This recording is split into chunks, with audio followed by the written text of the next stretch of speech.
Hey guys, welcome to Tutorial Guru. Today we'll be learning how to view friends in Terabox app. And now let's dive right in. Now to view your friends in your Terabox app, first open up a Terabox app on your phone.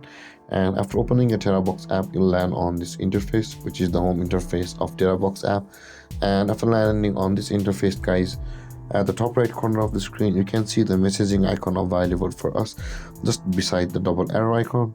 Tap on the message notification icon at the top right corner of the screen, and you land on this interface where you can see currently we are on the message tab of the Terabox. Now in order to view our friends, just beside the message tab at the top of the screen, you can see there is the friends. If you tap on the friends tab over here, all of your friends available on your Terabox app will be shown to you.